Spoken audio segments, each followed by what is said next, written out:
آپ ہمارے چینل روشنی کے افسانے کو سبسکرائب کریں اور بیل آئیکن کو دبائیں تاکہ ہماری ویڈیوز کا نوٹیفیکیشن بر وقت آپ تک پہنچ سکے۔ اور اگر آپ کو ہماری ویڈیوز پسند آتی ہیں تو انہیں لائک کریں اور کمنٹ کرنا نہ بھولیے گا۔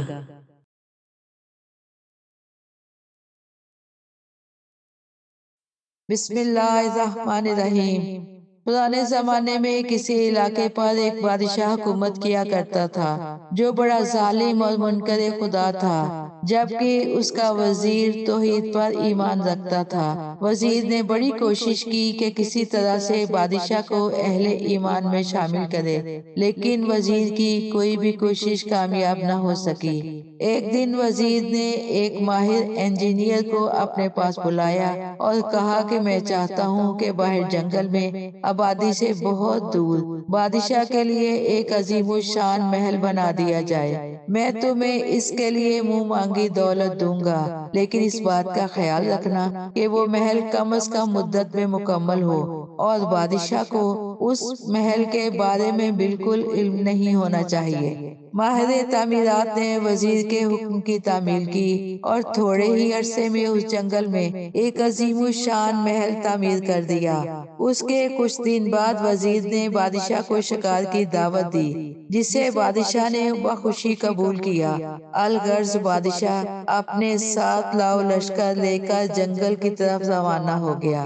بادشاہ جب جنگل میں پہنچا تو جنگل میں عظیم الشان محل دیکھ کر حیران رہ گیا اور وزیر سے پوچھا، یہ عظیم الشان محل یہاں کس نے تعمیر کیا ہے؟ وزیر نے کہا کہ بادشاہ سلامت، یہ ایک عجوبہ ہے، ہم اس کے قریب جائیں گے تو اس کی حقیقت مزید واضح ہوگی۔ چنانچہ بادشاہ اور وزیر اس محل کے قریب پہنچے۔ اس محل کے حسن و جمال کو دیکھ کر بادشاہ کی آنکھیں پھٹی کی پھٹی رہ گئیں۔ اس نے وزیر سے کہا کہ میں حیران ہوں کہ اتنا حسین و جمیل محل جنگل میں کس نے بنایا ہے؟ وزیر نے کہا کہ بادشاہ سلامت، پچھلی سردیوں میں سیلاب آیا تھا اور جب سیلابی ریلا یہاں سے گزرا تو سیلاب نے یہاں بڑی مٹی پتھر لا کر ڈالے۔ کچھ دنوں کے بعد جب پانی خشک ہو گیا تو مٹی اور پتھر ایک دوسرے کے ساتھ پیوست ہو گئے اور یوں اس محل کی دیواریں بن گئیں۔ اس کے بعد دوبارہ سیلاب آیا تو وہ اپنے ساتھ لکڑیاں بہا کر لایا،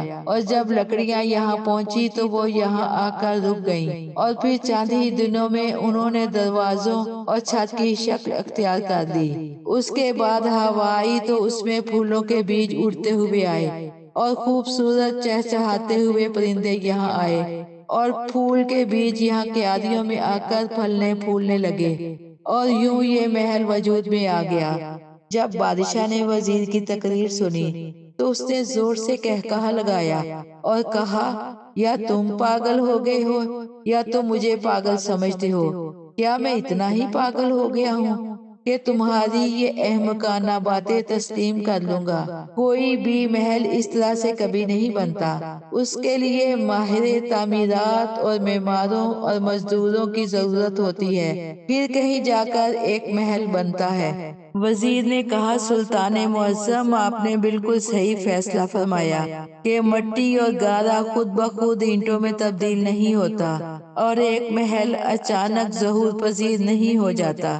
اب آپ خود ہی انصاف کریں کہ جب ایک محل خود بخود تعمیر نہیں ہو سکتا بلکہ اس کے لیے ماہر تعمیرات، معماروں اور مزدوروں کی ضرورت ہے، تو یہ پوری کائنات، یہ سورج، چاند، ستارے، دریا، سمندر، نباتات، جمادات اور اونچے پہاڑ از خود کیسے پیدا ہو گئے؟ کیا ان کا کوئی خالق نہیں ہے؟ وزیر کی اس گفتگو سے بادشاہ کی آنکھوں پر پڑا ہوا غفلت کا پردہ ہٹ گیا اور بادشاہ خدا پرست بن گیا۔